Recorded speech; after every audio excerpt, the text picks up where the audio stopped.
Hey everybody, welcome to more. This is week 3 in our Questions from Jesus series, and of course, this past Sunday was Easter Sunday.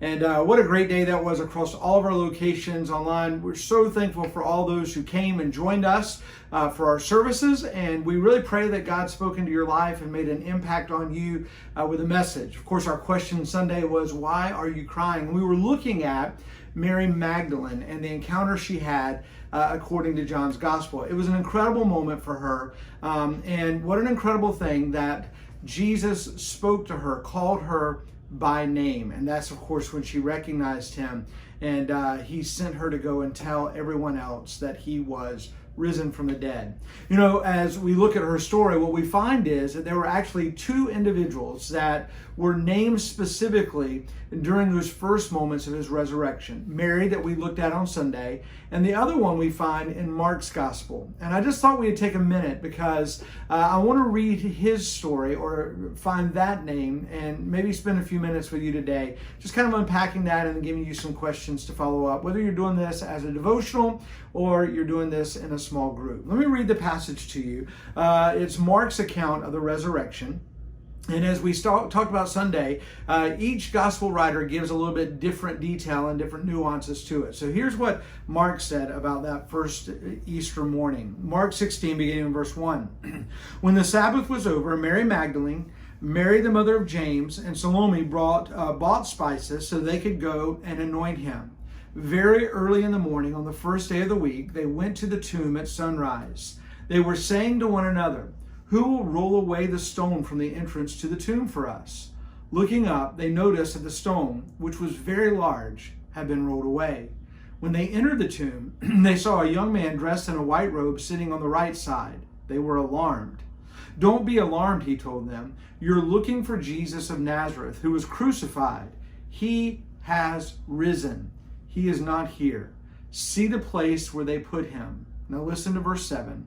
"But go, tell his disciples and Peter, he is going ahead of you to Galilee. You will see him there just as he told you." Of course, we find the name Peter. Those 2 words, "and Peter," are so important. For Mary Magdalene, it was important because, of course, Mary was a woman with a history, a past. She had been demon-possessed, and Jesus had freed her from that possession, and her life was radically changed. She followed him and was completely devoted to him. And as we saw Sunday, her grief over his death and then the loss of his body in those first moments was just almost too much for her. For Peter, it was a different story. Of course, Peter was one of his closest friends, one of that inner circle, even within the apostles. Peter had been with him from the very beginning of his ministry. He had seen the miracles. He had heard the teaching. He had declared that he was a believer in who Jesus was. Even in this series, we looked at that first question, who do people say that I am? Who do you say that I am? And Peter, of course, declared that he was the Son of God. And Peter had been so faithful. He had been with him on the Mount of Transfiguration. He had been with him there in the upper room. He had been with him in the garden.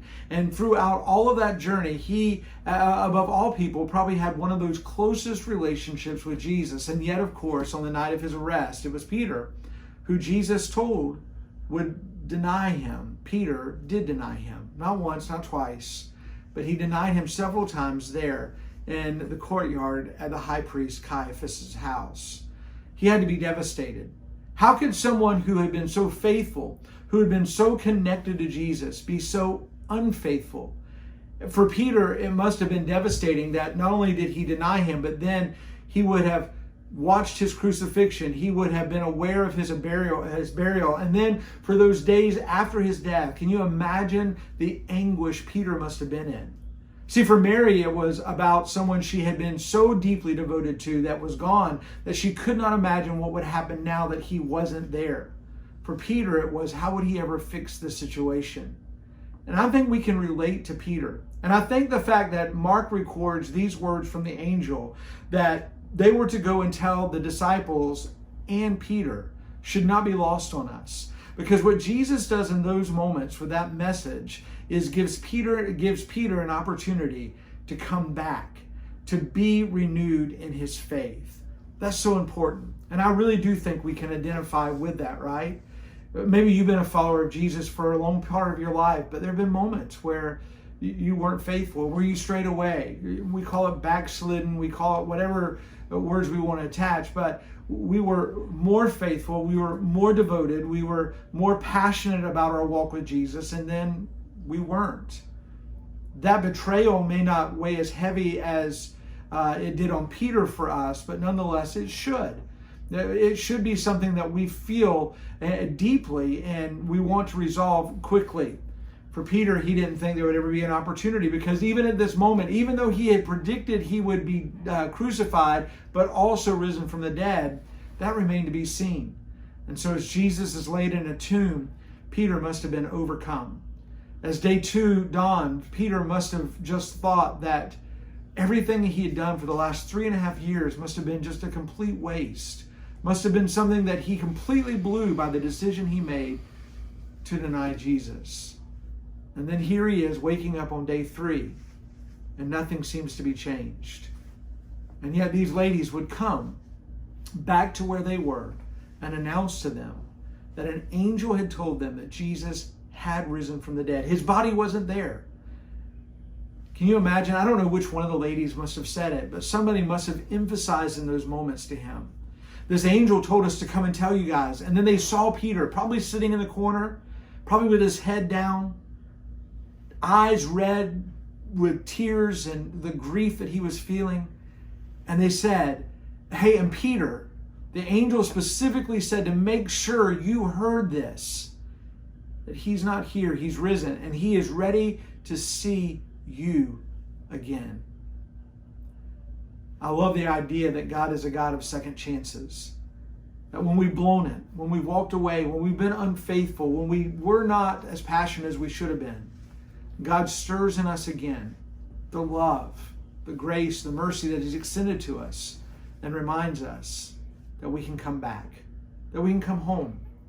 And so while Peter was suffering in his grief, while Peter was overcome with all the things that he had done in those moments of denial, Jesus was still thinking about him and wanting him to be restored. Maybe that's true for you.